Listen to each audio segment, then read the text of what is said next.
Good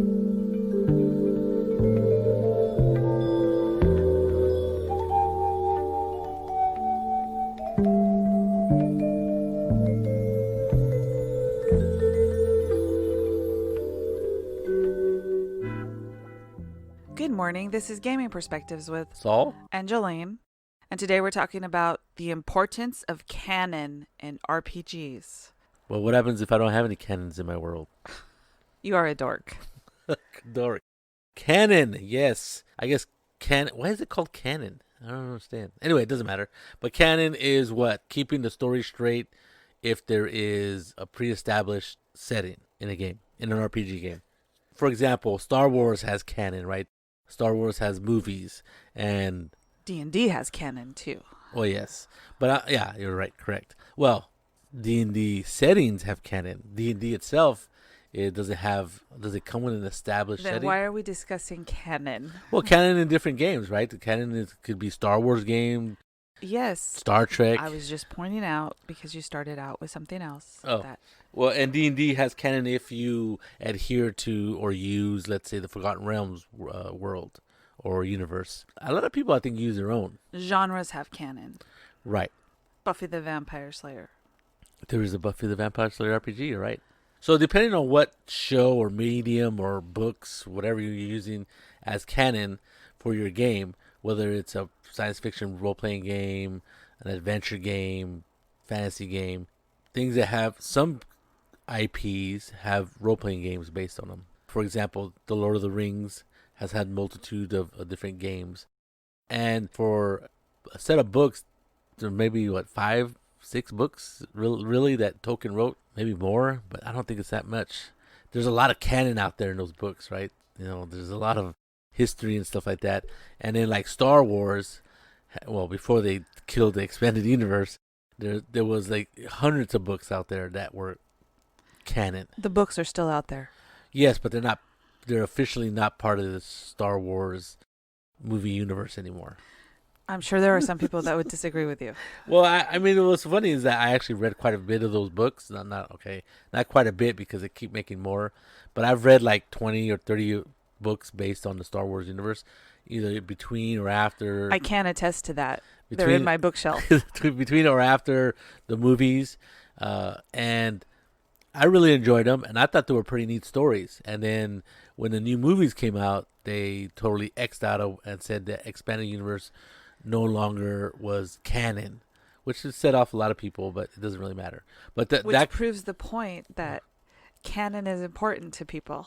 I mean, you talk to any Star Trek fan, and you'll find that canon is important, right? Extremely important. Well, okay.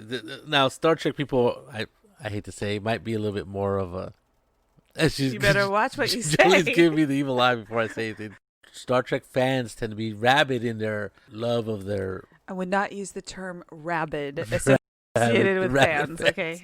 Well, no, but they're the classic fan that you see or are used as examples of these fans that really get into the world or the universe of the... They are the first people that I've ever been to a convention where I have seen them literally quote the episode, the name of the episode, the number of the episode, exactly what happened in the episode, and the actors who played in the episode look at them and go, I have no idea what you're talking about.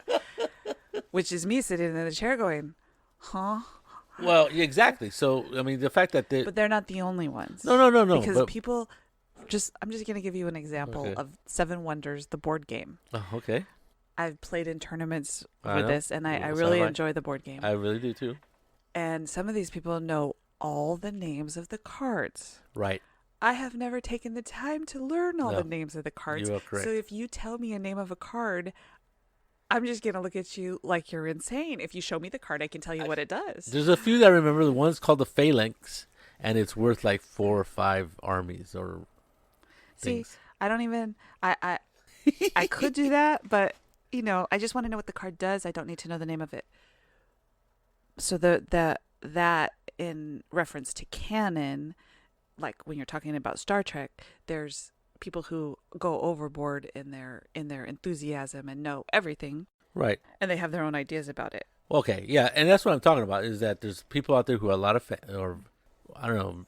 I like to say maybe rabid fan is not the word, but committed fan, right? Extreme. They really like the universe. They know quite a bit about it, and when I run Star Treks at conventions, back pre COVID-19, I would always be very upfront about my knowledge, my limited knowledge of Star Trek, to the people who I played with or I was running the games for, and because I admit my own what limited knowledge of Star Trek verse Lore. lore, right? Canon, I might make mistakes about things that happen or would likely happen or not happen.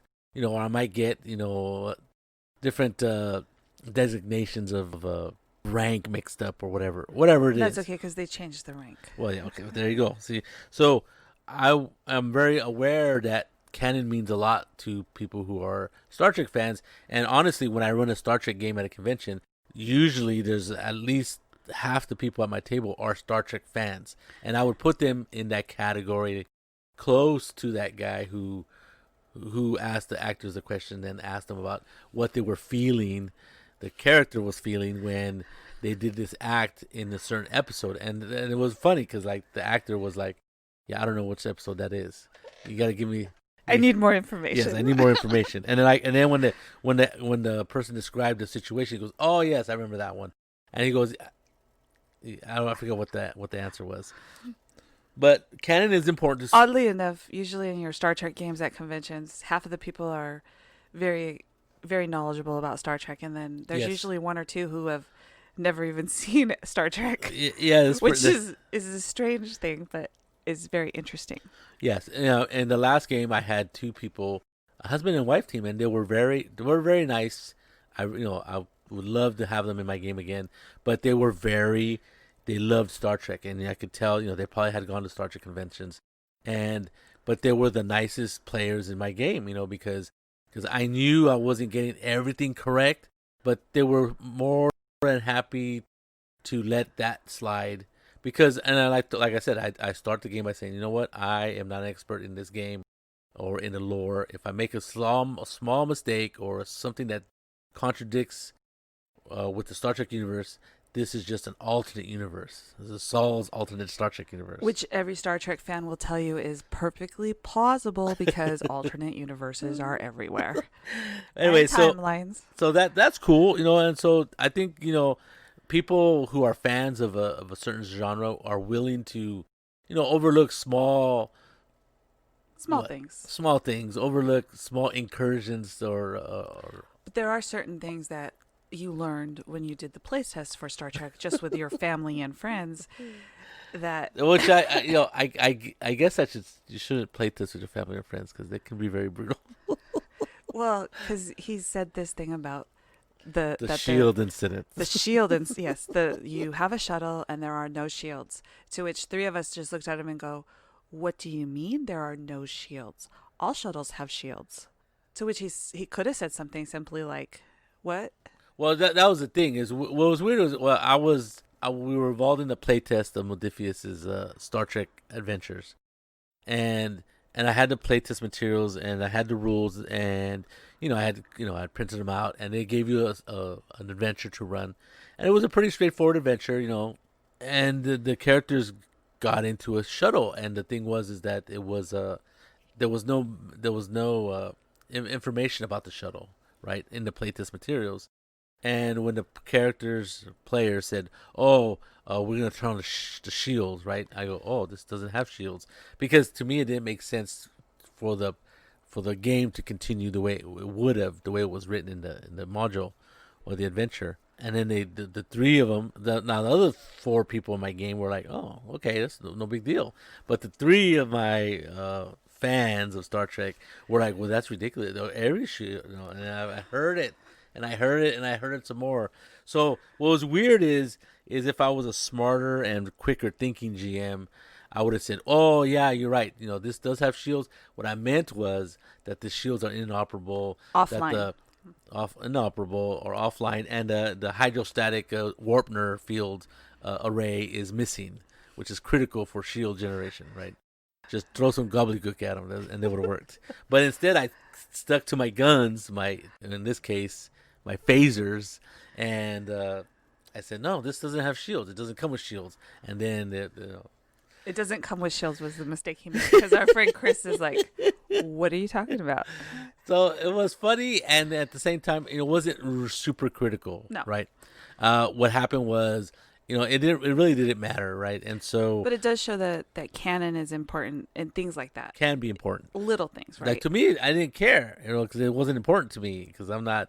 I mean, I'm a fan of Star Trek, but I'm not a uber fan or a real serious fan. So to me, it made sense that this shuttle didn't have shields, and to them, it was like, well, that doesn't make sense, and that's what you don't want to happen. You don't want your You don't want that Dr. Fillmore moment where, is this a deal breaker? Right? I was wondering where you're going with that one. So, yeah, exactly. And so I think people who say they don't care about canon, and that's fine. I think you're right. It's your game. You can do whatever you want with it. It's your universe. I remember years ago I was reading a Tekama book, which is based, for those of you who don't know, it's Empire Peril Throne. It was TSR's first fantastical play setting, I guess, and but it has this huge lore behind it. It has this huge amount of information about the world and stuff. And in the book, in one of the books, it says, once you have this book, this is yours. This is your world, right? It's your version of this world, and you can do with anything you want. And I like that idea, right?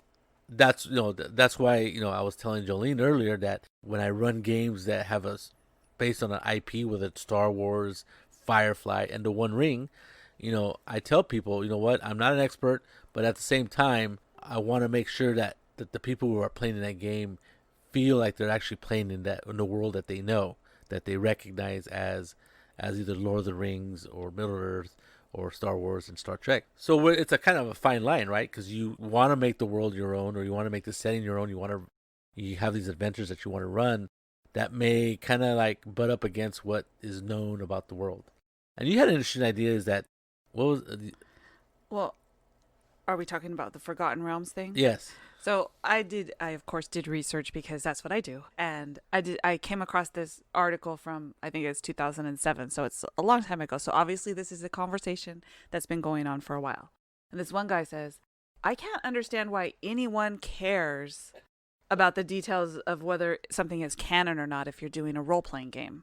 Because to do a role-playing game, you don't have to adhere to things. And so he got a lot of GMs answering him, saying, if you're going to use something like Forgotten Realms, there's a reason. If you're using a published adventure from Forgotten Realms, or you're using the maps and the setting, then it comes along with expectations your players are going to have. Right. They're going to expect that there's going to be certain NPCs there, that certain things are going to happen.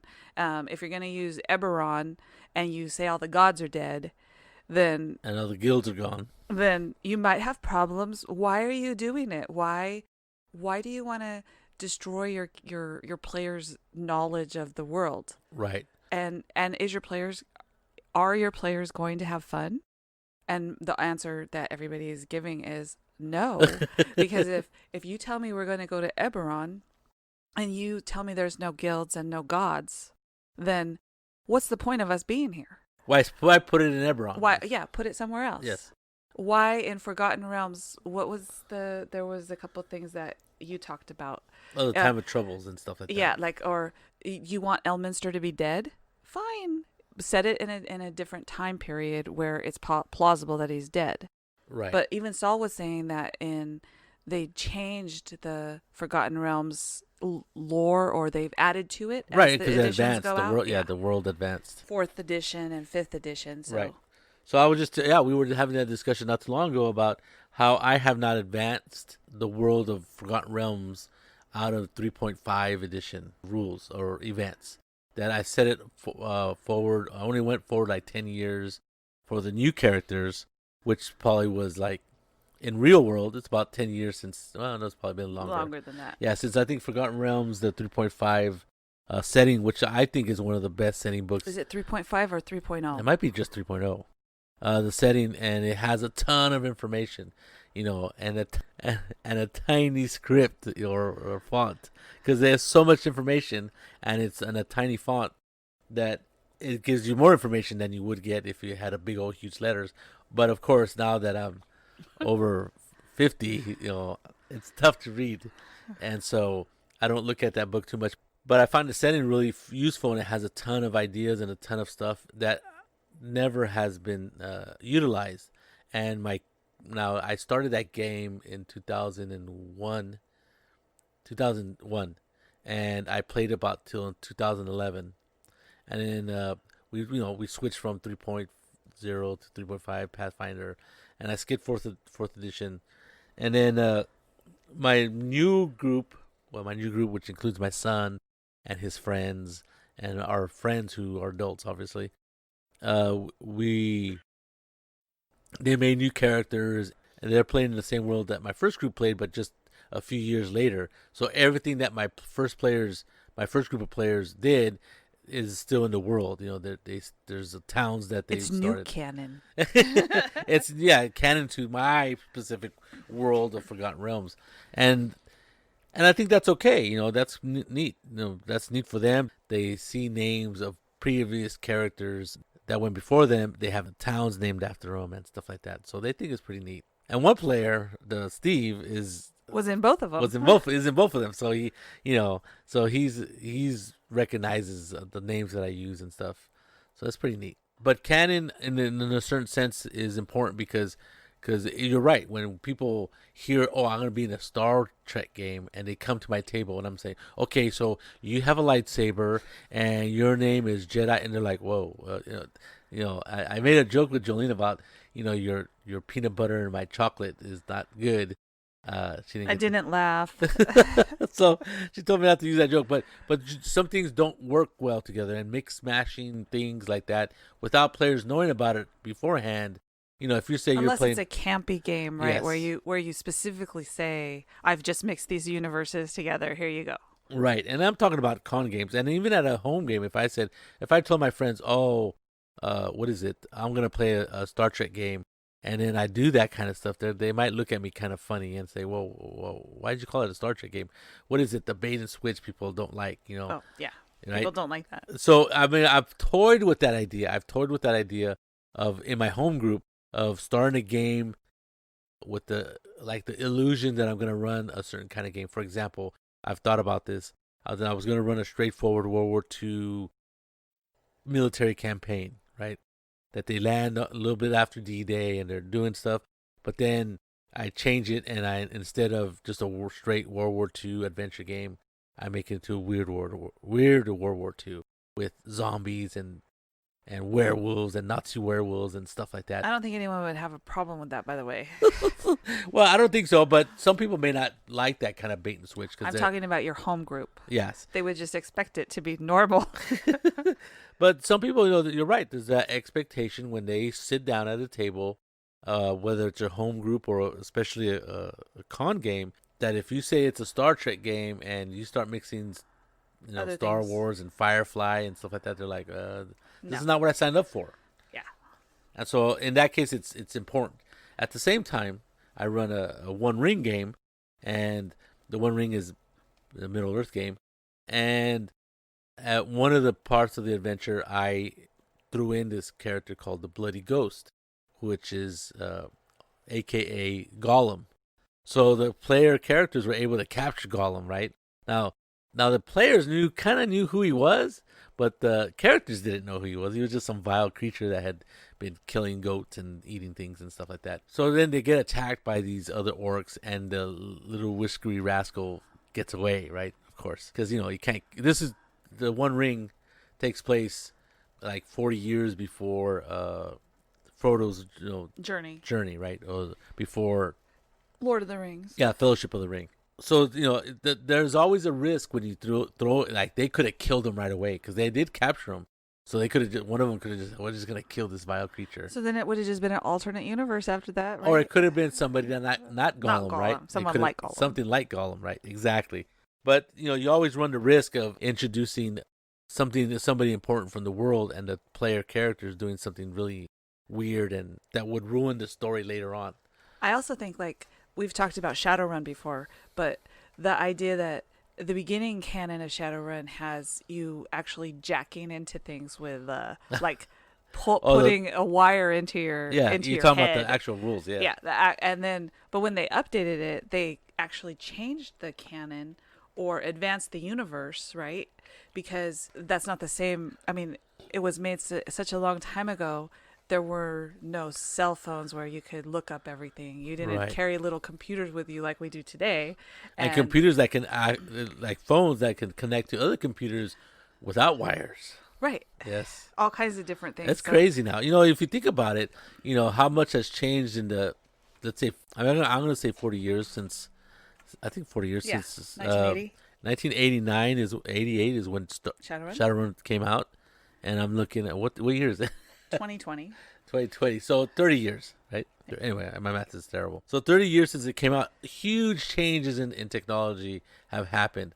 Now, it's just it is mind-boggling that it has nothing to do with canon, but I'm just boggles the mind. Huge strides have been made in the real world that outpaced The game. the game, and so things had to change in the game. We've talked about that with lots of games like Twilight 2000, 2000. especially 2000. Right? Also, That's hilarious because everybody was expecting the Cold War to end in the nuclear war, right. or limited nuclear war, hopefully, right?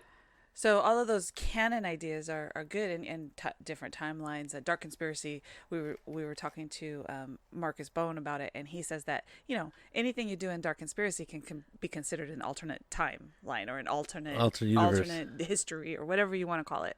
So there's always that idea. Canon is important in a way for those games, but you can change things, and sometimes you have to change things with the way that the world changes, right? Yes.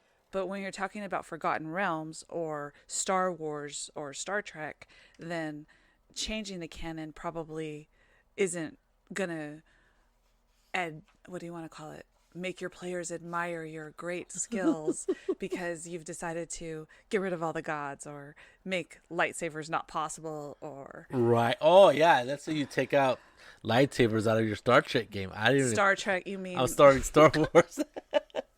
Your Star Wars games, or you take out I don't know what you take out, but it might make people upset. And Right. so why is canon?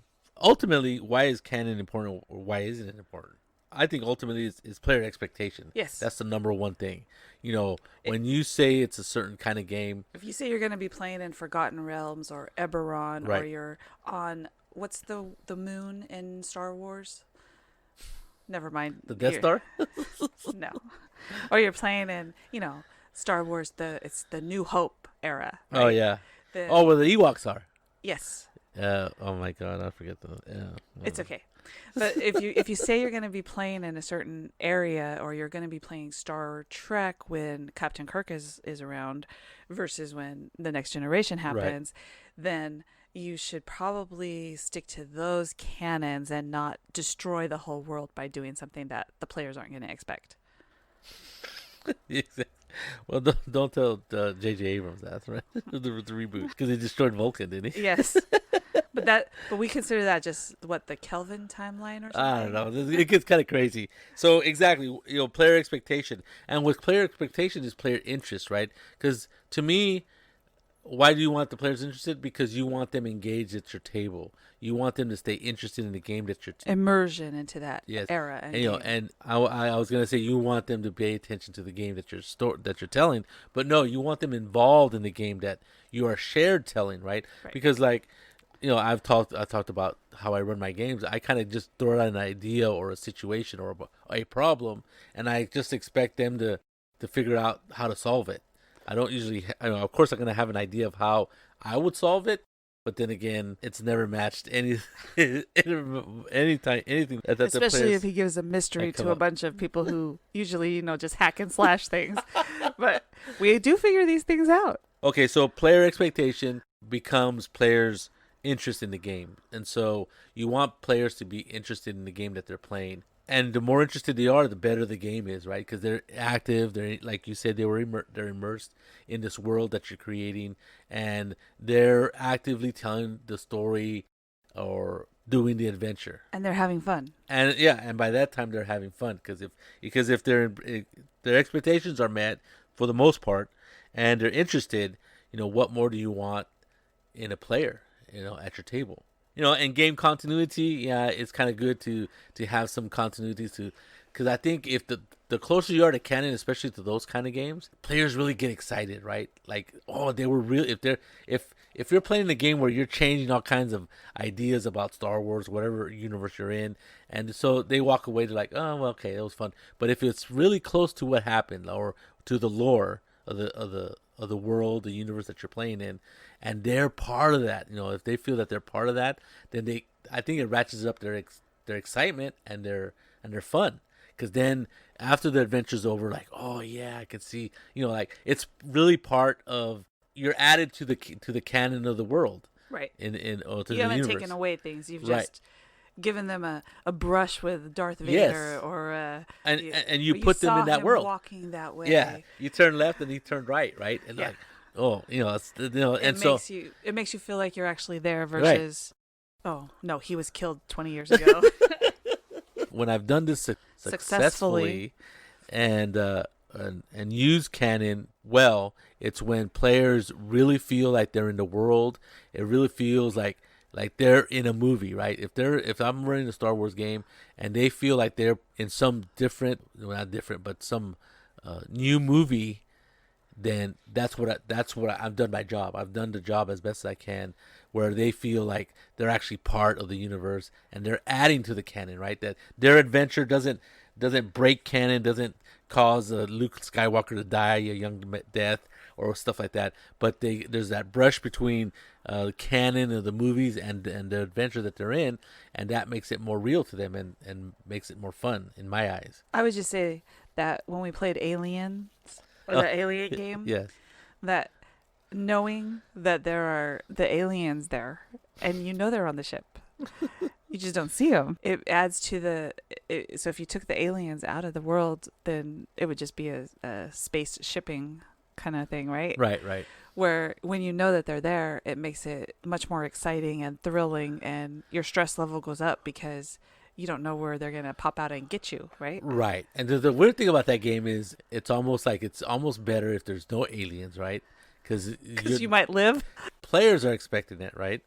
And they're like, they're being really cautious, and they're, and I'm, and you never see the alien. Yeah, there's creaky noises all over the ship of this old derelict ship that's flying somewhere or whatever. Any sound or any check that they make, you hear something, rattling in the you did that once cargo. On and when we did the airlock thing and Yes. let all the air out of the ship, you hear a thud and you see this thing fly off into space and everyone went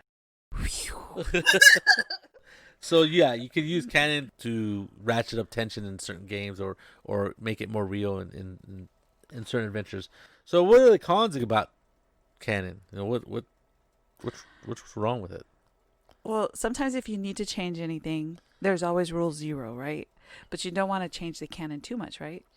Right.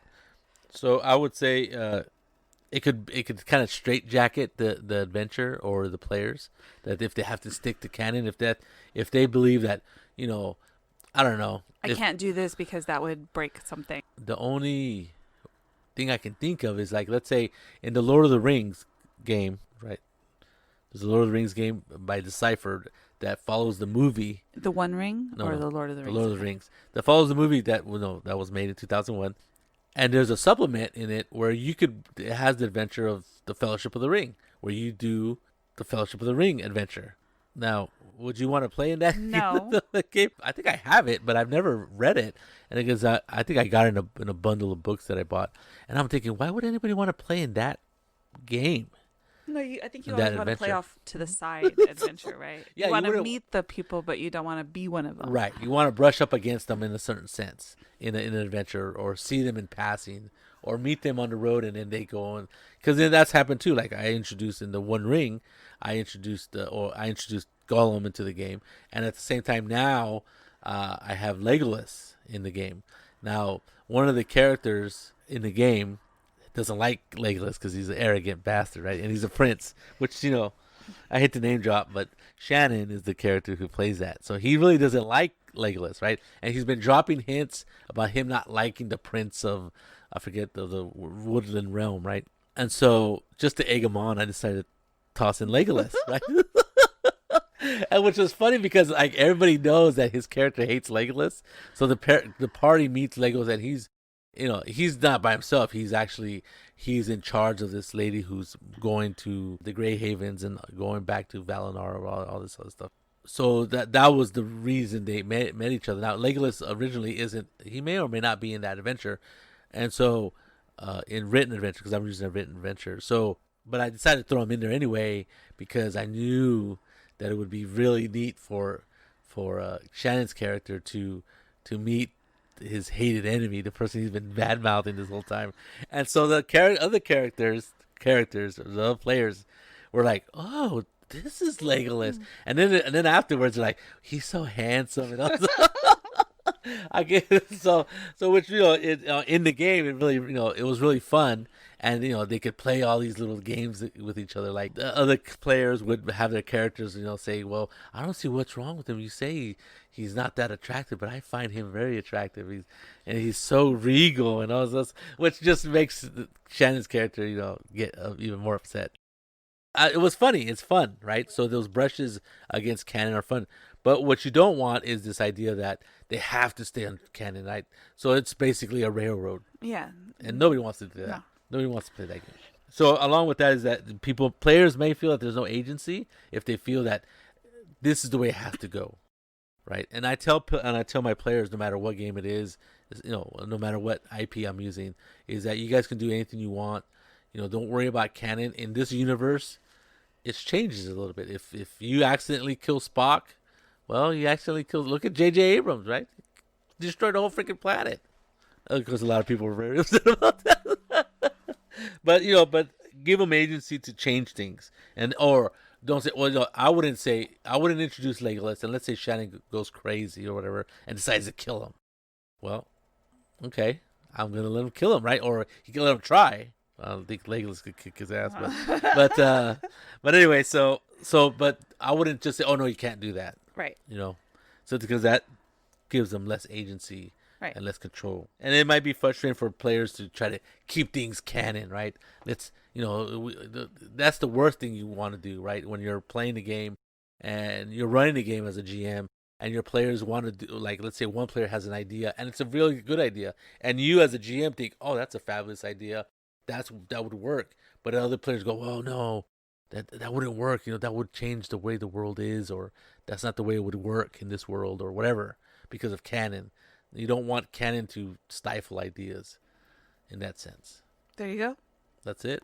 So pros and cons, I think, it's a fine tightrope, right? As a GM, and you're the flying Walenda up there, walking meeting expectations, meeting and expectations, not destroying things, making it fun, making it, familiar, and making it feel like you're in that world and stuff, but also give them the ability to make decisions that can impact the world and make a difference in that world. And it's a tough thing. I think it's a good thing to consider. This is Gaming Perspectives with Saul and Jolene. And you have a good day.